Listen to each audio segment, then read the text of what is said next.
Alright, howdy folks, and welcome to a game unboxing. This is a game that I recently found at a used game store. It's Bill Walsh College Football, the original. Obviously made by EA Sports. This is the Sega Genesis version, and it came out in the year 1993. Here is the back for you to see. You can see the old school Electronic Arts logo there at the bottom. This game had 48 teams, so 48 licensed Division I college football teams, and I believe each team also had a historic team as well. So I think there's multiple versions of each team. I'm not sure. But look at this game. It's like a book. I mean, do you guys remember when games used to feel like something? And this thing weighs like at least a pound, if not more, because there's a lot of stuff in here, and that's what we're going to get into today. So here is the game. These are the ones with the yellow tab. For anyone out there that knows what this yellow tab means, I don't know. It seems to have an EA, an Electronic Arts, like what's that called? Emboss? Or, you know, you can kind of see the outline of the logo here. If I can get it to focus. Well, you can see the shadow right there. Other than it being from EA, I don't know what else the tabs would be. So there's the game. It seems to be in pretty good condition. You can see the connection here. Seems to be in good shape. So there's the game. I don't have a Sega Genesis. I kind of wish I did, just to play it natively, but we don't have it. So I just play it in the emulator. There's my receipt. I was kind of lucky. I got this game for $4.99, which isn't bad at all, considering how inflated some of the retro game prices are these days. So before we get into like the teams and everything, just check out this manual. This manual is from an era in gaming where they used to write a bunch of literature,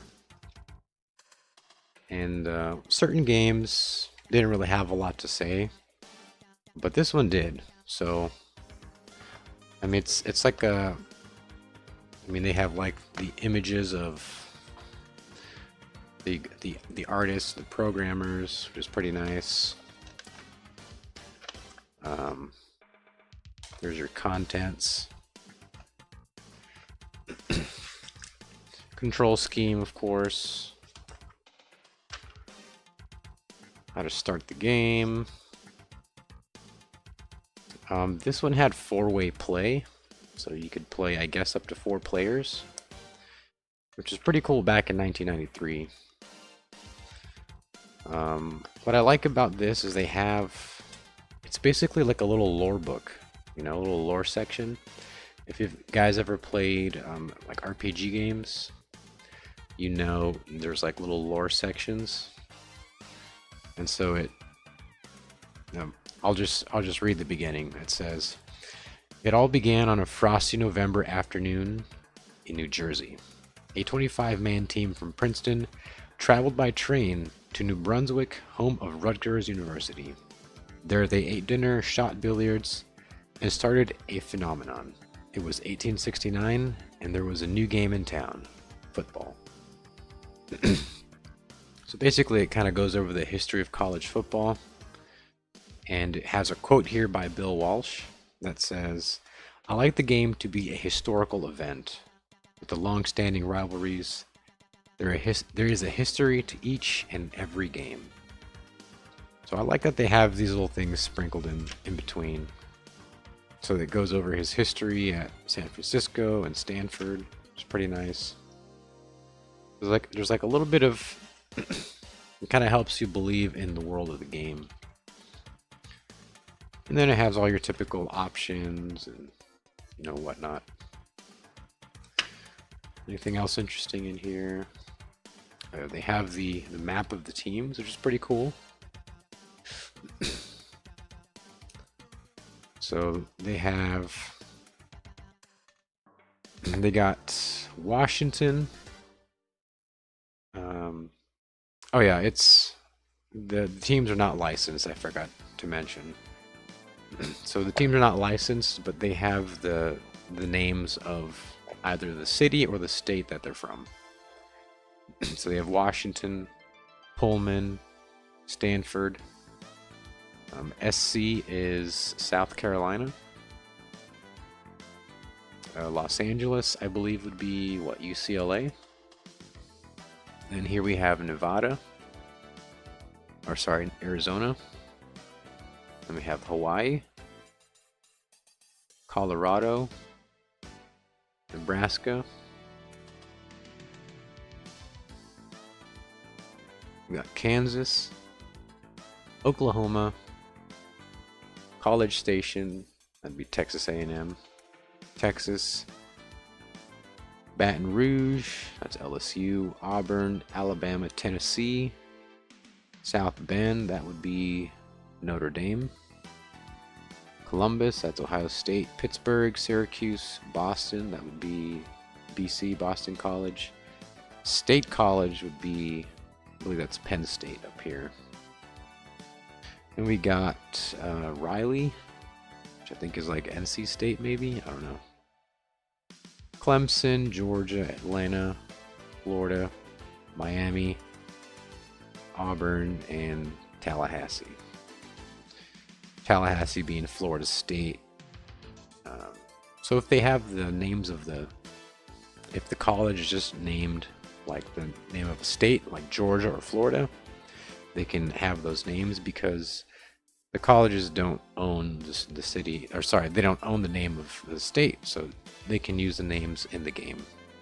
But something like Texas A&M is very unique, and it's not the name of a state.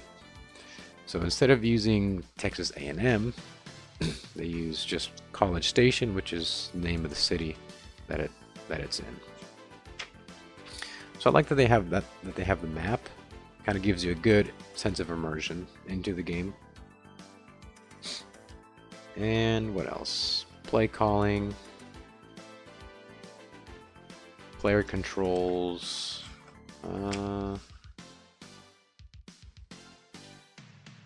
There's also a playoff championship. So I'm guessing they added a playoff into the game. Maybe that's just tournament mode. We have some college rules right there. Whoops, right there.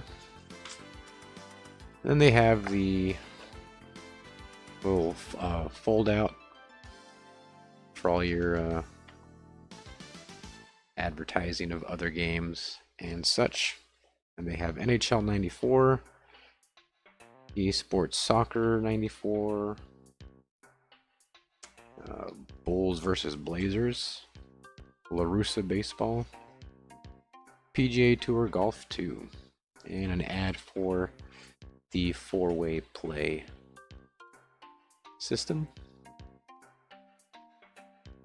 And they have a little news anchor in the back for EA Sports. So that is a lot of information in this little book, and it's reasonably thick. So that's one thing that I like about these older games that have these manuals in them. So I don't think they have the rosters inside the game. So instead of in-game rosters, they have the rosters in physical form, which I thought was pretty cool. Before we get to those, we have another piece here, if I can get it out. This is EA Sports 95 All-Star lineup. And it looks like it's just more advertising for their other games. Baseball, Madden, what else? PGA Tour, NHL, soccer, NBA Live 95, Andretti Racing. There's the NBA Live right there. And College Football 95, tennis. A lot of games. This was back in the day when you could have, 50 sports games. So that's that. Now we're going to go to the meat of this, which is all the rosters. See that?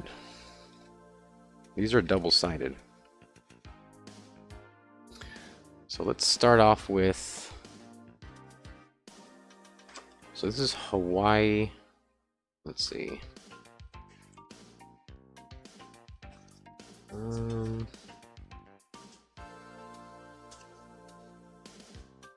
I guess the game came out, or these are the rosters for the 92 year. And I had the rosters pulled up. So this is going to be Atlanta 90.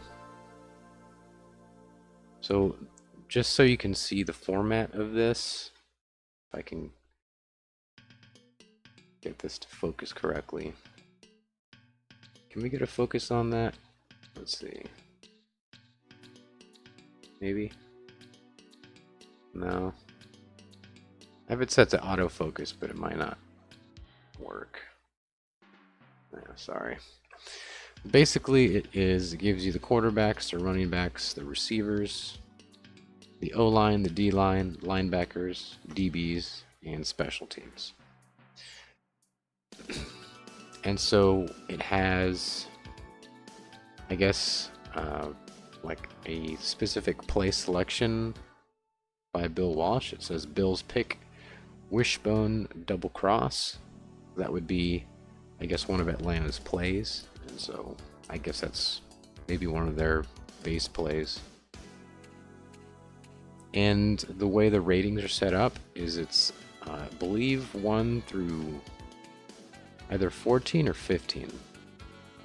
So either 1 or 0 is the lowest, and either 14 or 15 is the highest, which is a lot different than the 100-point scale that we're used to today. So Atlanta, I believe Atlanta is, let's see, Atlanta is Georgia Tech.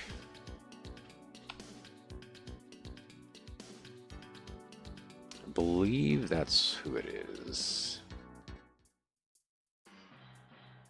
Yeah, because they are 11, 0, and 1 in 1990.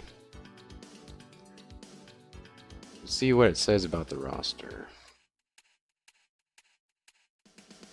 Alright, so they have QB1 is number 10, and I don't think it shows me the player number. I'm on sportsreference.com. But the first two QBs are Sean Jones and Jeff Howard. Sean Jones has a pass range of 7, pass accuracy of 9, speed of 6, and scrambling of 6. Now, I'm not going to go over every single player because that would be pretty time consuming, but just so you can see kind of how they set it up.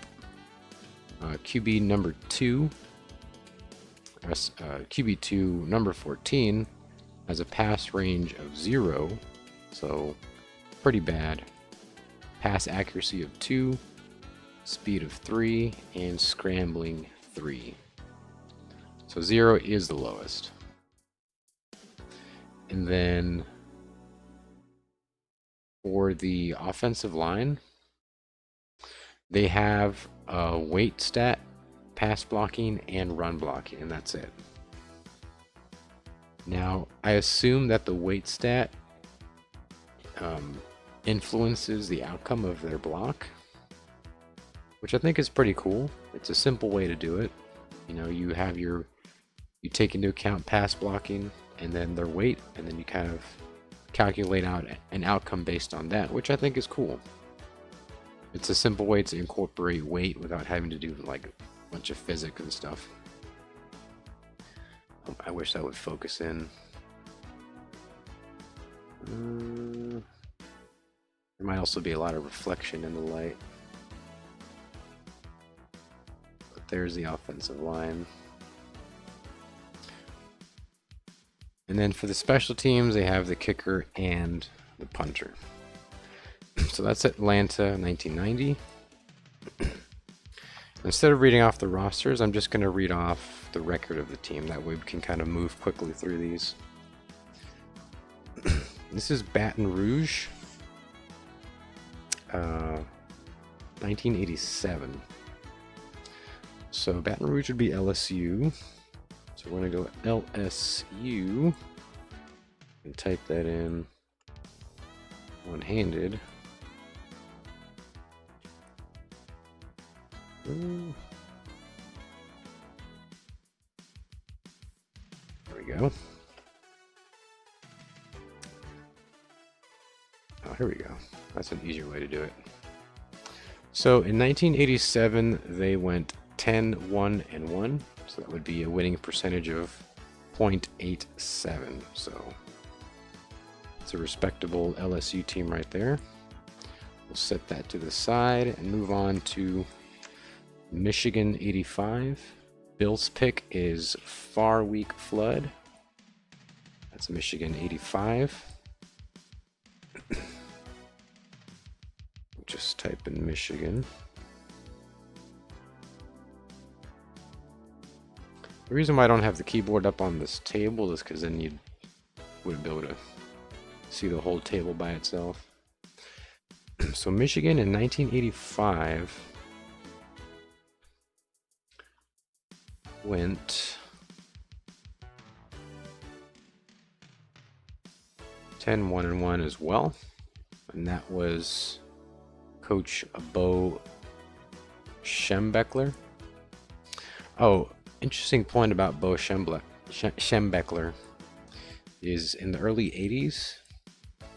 Let's see. Yeah, in the early 80s, he was, I think, the number one pick, or at least one of the top picks for the Texas A&M job in 1980 or 81. And I think he was considering going to Texas A&M, but I think he had some health problems, and so he wanted a 10-year guaranteed deal. Does that sound familiar to anyone? Any Aggie fans out there? But the AD at Texas A&M, or at least the boosters at Texas A&M, whoever was in charge of making that decision, didn't want to do a 10-year guaranteed deal. So they missed out on Bo Schembechler. And it seems like he had pretty good years at Michigan. So that's Michigan 85, and there's Michigan 92. In 1992, they went 9-0-3. That's 3 ties. You sure about that? Yeah. 3 ties, 1992. Okay. So South Bend in 1992. Maybe I should look up NCAA 92.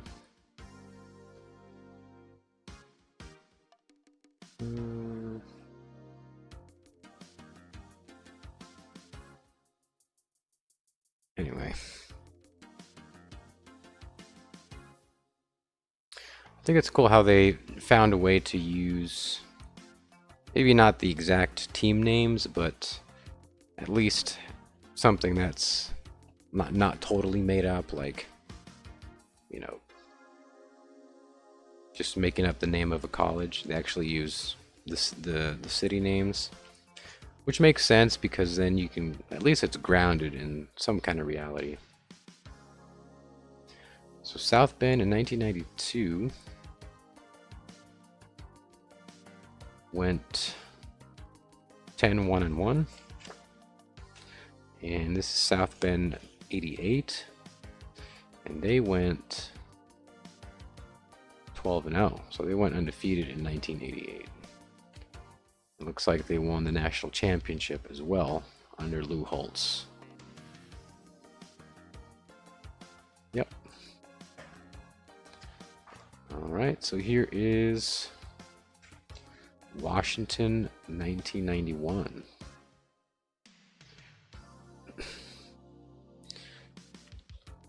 So Washington, oops.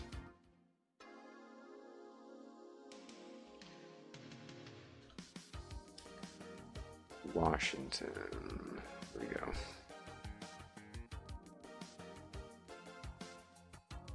Washington's backup quarterback seems to have a respectable pass rating of 1 compared to 0.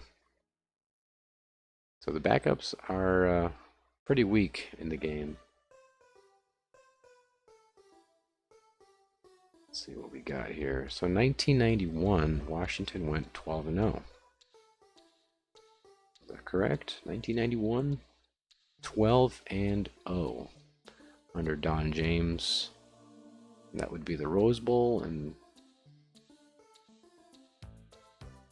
I guess that means they won the national championship. And in 1992, they went 9-3, which is respectable. SC would be South California, I believe. Yeah.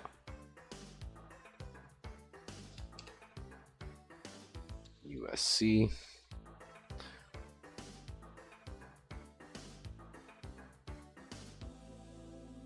So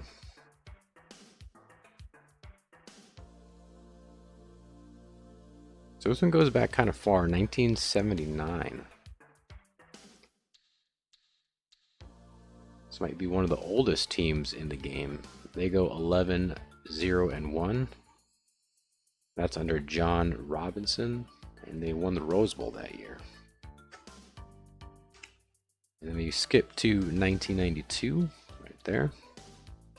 1992, they go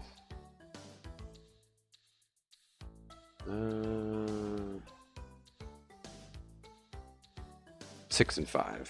So this isn't a historic team. 1992 is like the current year of the game. So they go 6-5 in 1992, and they lose the Freedom Bowl. All right, here's Tallahassee. That would be Florida State. Florida State, 1987. I believe Bobby Bowden was already there.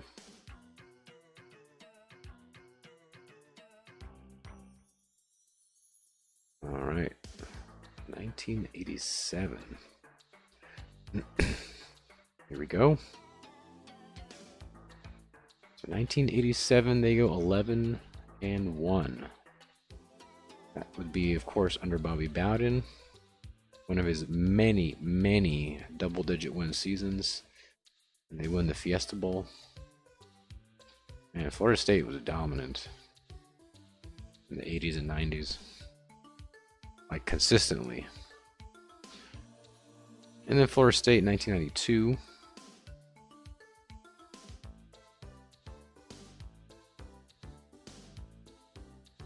They go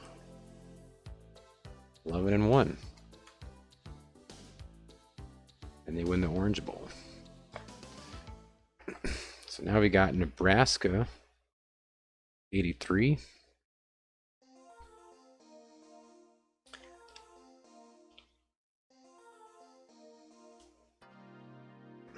I didn't think this would be this slow, but oh well. I like looking back at the histories. Hope you do too. So Nebraska in 1990 or 1983. The camera's like right in my way. 1983, Nebraska goes 12-1 under Tom Osborne, and they lose the Orange Bowl. And their QB2 also has a pass rating of 0, pass range.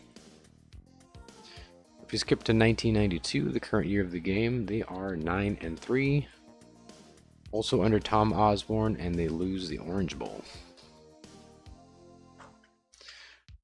Moving on to Columbus, Ohio, 1979. Columbus would be Ohio State. I can spell Ohio State. Maybe I should have put what I'm looking at on the screen somewhere. Oh well.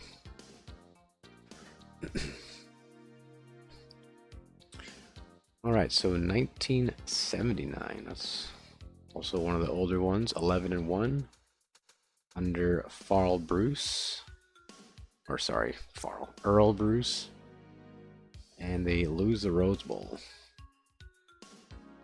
And we go to Columbus, Ohio, 1992. They go 8-3 under John Cooper, and they lose the Citrus Bowl. All right, here is Los Angeles, 1982. That would be UCLA.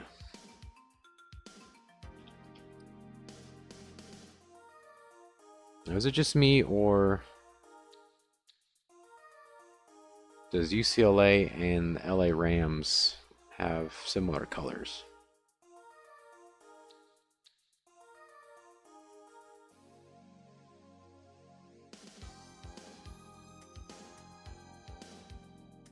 So 1982, UCLA goes 10-1. 10-1, and they're under Terry Donahue, 10-1-1, and they win the Rose Bowl. And it looks like we don't have LA 92. It's kind of odd. They have Stanford 92.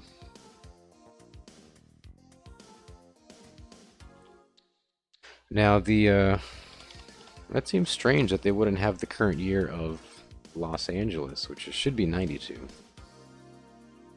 They usually put them on the same card. But oh well, maybe we'll find it in this stack here in a bit. Stanford 92. Go to Stanford.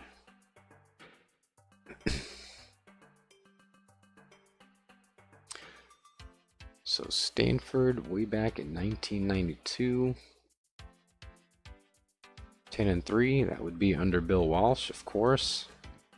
They go 10-3, and they win the Blockbuster Bowl. I wonder if that bowl is still around. I don't think so. Let's take a quick detour. That's actually kind of a cool name for a California bowl. So the Blockbuster Bowl took place on December 28, 1991 at Joe Robbie Stadium in Miami Gardens, Florida. Oh, it's in Florida. So it was versus Stanford in Alabama.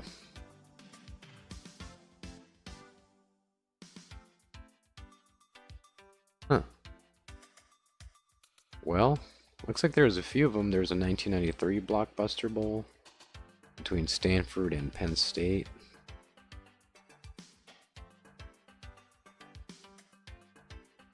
There's one in 1990. But I don't think there's a Blockbuster Bowl anymore, but that's kind of a cool name for a bowl. So that's Stanford 92. Here's Miami. Luckily for the game, Miami doesn't have a special team name. It's not like Miami State or Miami A&M or anything. It's just called Miami, and they can use the name of the city. if we look, they have Miami 92 and Miami 91.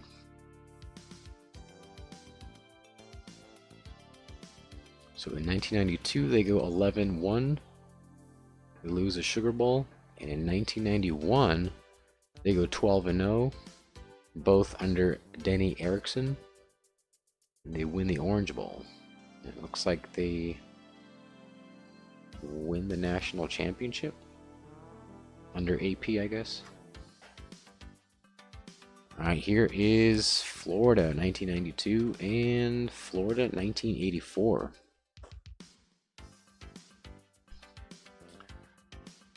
Let's see about Florida. In my last stream, we were talking about Florida and Nebraska in the national championship game. I think it was a national championship game. Must have been, what, like 97, I think?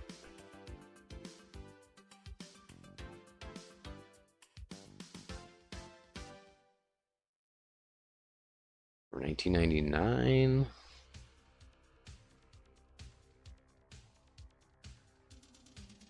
But they were playing Nebraska and they just got totally demolished. But anyway, 1992. Let's go to 1984. They go 9-1-1 under Charlie Pell and then later Galen Hall. A good year for Florida in 84. And then in 1992, they go pretty good year, 9-4 under Steve Spurrier, and they win the Gator Bowl. How appropriate. Here's Kansas 92.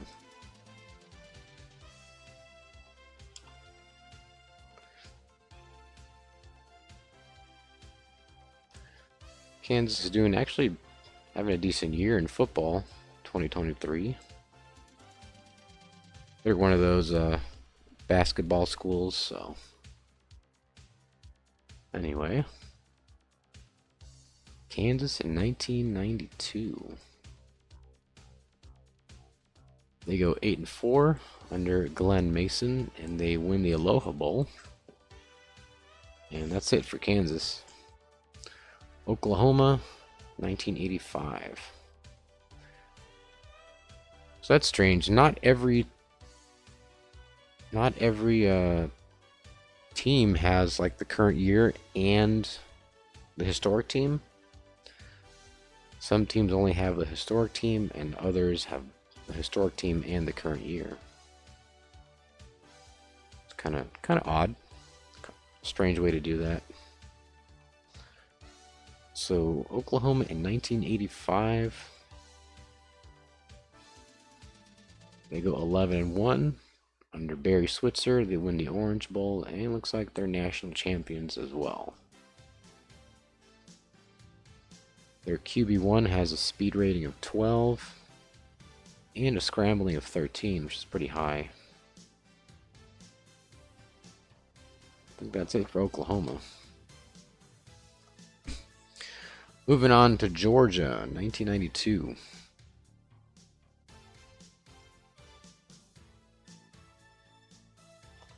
Georgia's kind of an interesting story because back when they had Mark Richt, like they were a respectable team. They would get 8, 9, like 8 or 9 wins, and that's tough to do in the SEC. And then they got rid of him because Kirby Smart was available. I think that's when they got rid of him, right? When Kirby Smart was available.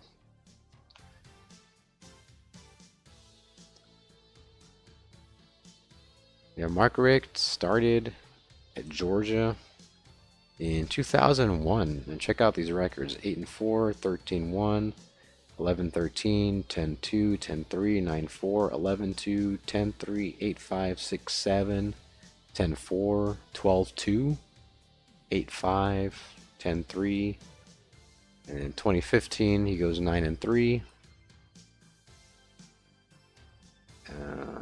The intermittent coach Brian McClendon goes 1-0, so I think that puts them to 10 wins in 2015. And then they go on to Kirby Smart. Kirby Smart's been killing it ever since. Jesus, undefeated 2022. Anyway, so Georgia 1992. They go 10-2 in the SEC, of course, under Ray Goff, and they win the Citrus Bowl. And then, of course, Georgia 1980. They go 12-0 under Vince Dooley, and they win the Sugar Bowl. So Georgia, of course, gets 2 teams in the game. Moving on to Raleigh, North Carolina. I think North Carolina, I think this is NC State.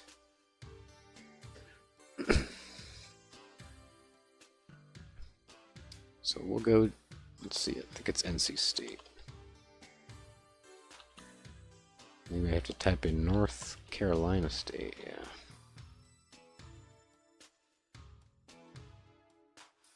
So this is the Wolf Pack.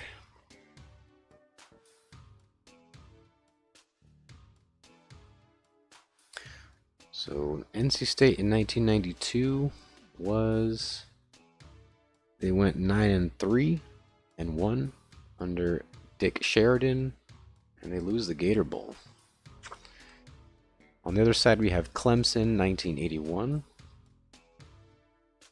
So NC State was not good enough to get 2 teams in Bill Walsh College Football. The Clemson Tigers sitting at 500 in the current day, 2023, 4-4, just kind of a slump considering they won the national title in 2016 and 2018. But anyway, Clemson 1981, they go 12-0 under Danny Ford, and they win the Orange Bowl.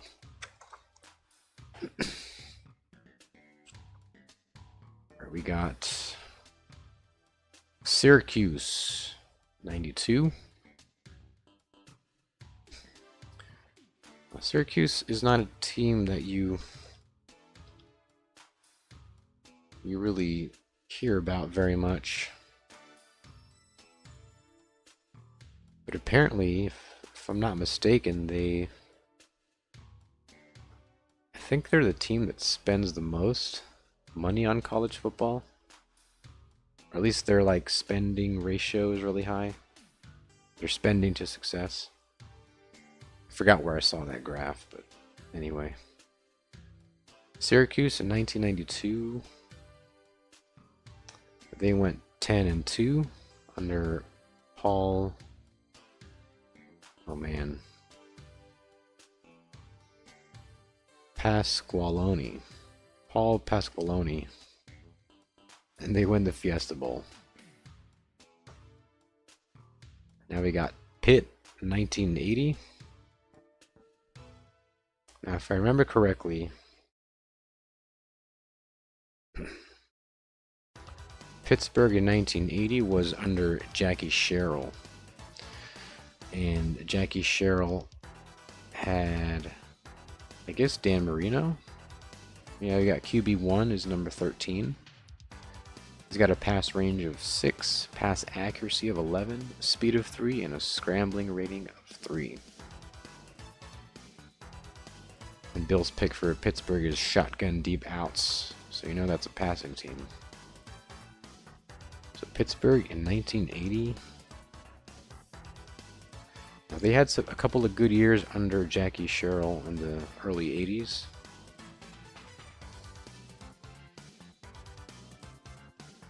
$1980, yeah.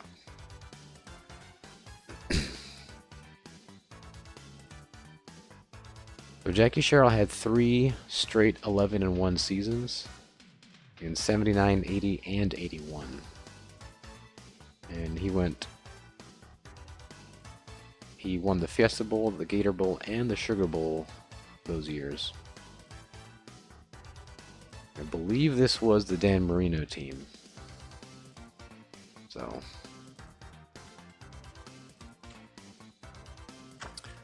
that's it for Pittsburgh. Now we got Arizona, 1992.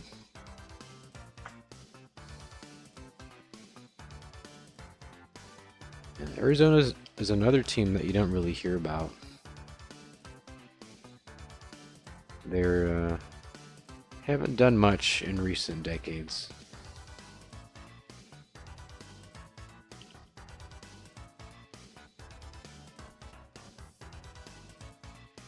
It's crazy. Kevin Sumlin's tenure there was atrocious. 5-7, 4-8, 0-5. Unbelievable. Anyway, Arizona 1992. They go 6-5. Let's see if they have any double-digit win seasons. 2014, they go 10-4 under Rich Rodriguez.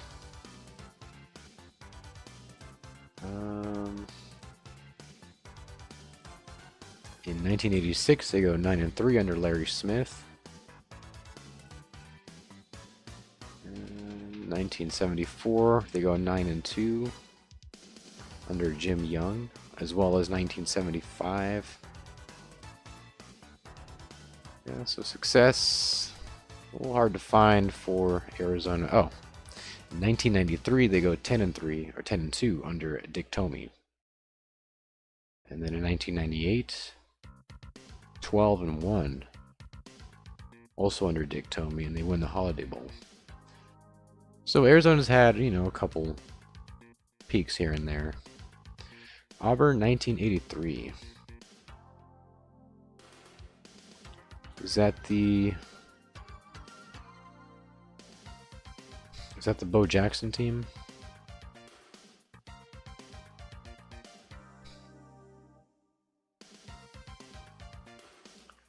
So 1983, they go 11-1 under Pat Dye, and they win the Sugar Bowl.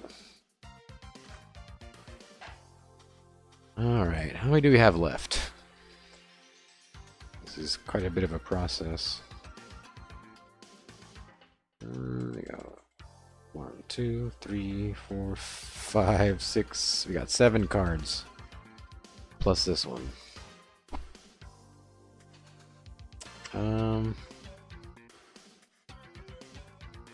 So Boston is going to be Boston College.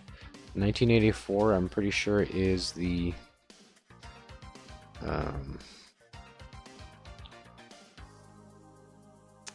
Doug Flutie team.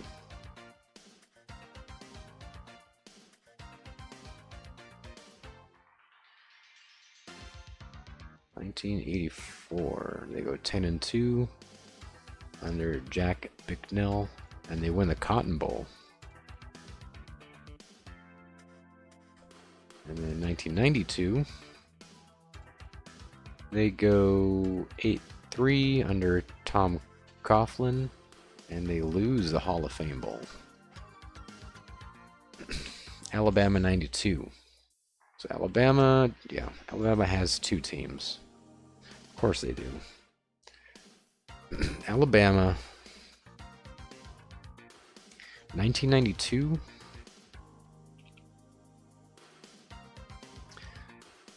I want to say, what's his name?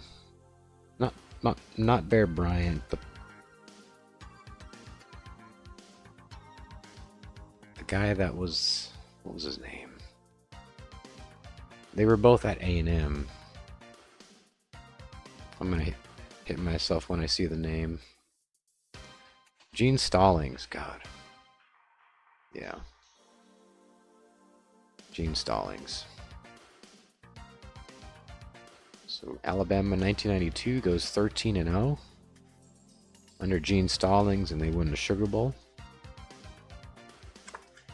And Alabama 1978, they go 11-1 under the Paul Bear Bryant, and they win the Sugar Bowl.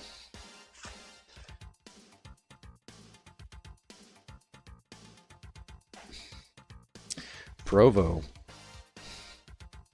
don't think I pointed out Provo on the map. Provo is BYU. So they got Provo 84 and 92. I typed in Provo. It's BYU. How long we got? We're at 45 minutes. Jeez. This not supposed to take that long.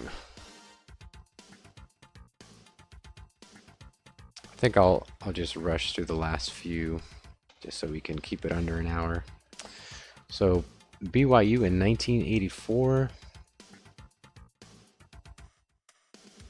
they go 13-0 in the WAC under Lavelle Edwards, and they win the Holiday Bowl. Apparently they're national champions as well. Okay. And then BYU in 1992, they go 8-5, was it? 8-5 under Lavelle Edwards, and they lose the Aloha Bowl. All right.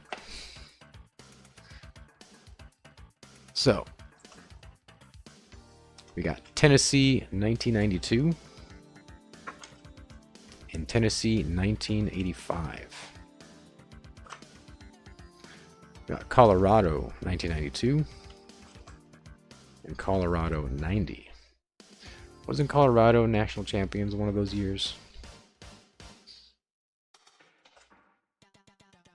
And then we got State College 1992. That would be Penn State. And Penn State 1986. We got Pullman. That would be Washington State 1992. And we got Hawaii 1992. Then we got Texas 1981. And last but not least, College Station 1992. This would of course be Texas A&M, and they don't have enough to have two teams. But just because it's Texas A&M, we'll go ahead and look up their record. Now, Texas A&M was a pretty strong program in the early 90s, late 80s, mid to late 80s.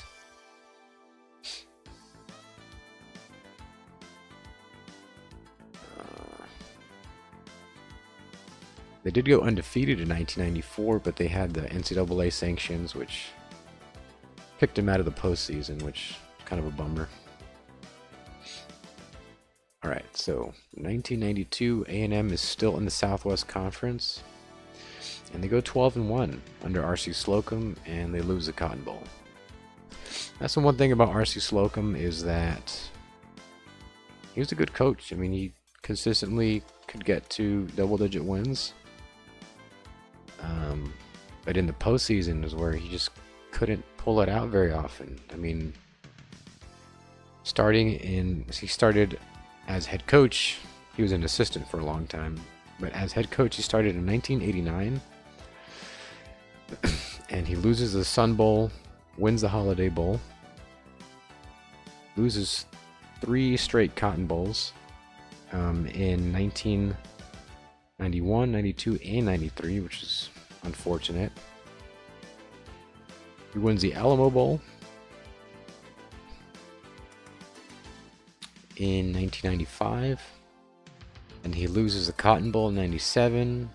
He loses the Sugar Bowl in 98. That was the Big 12 championship year. He loses the Alamo Bowl in 99. Loses the Independence Bowl in 2000. And he wins the Gallery Furniture Bowl in 2001. So not a very good bowl record.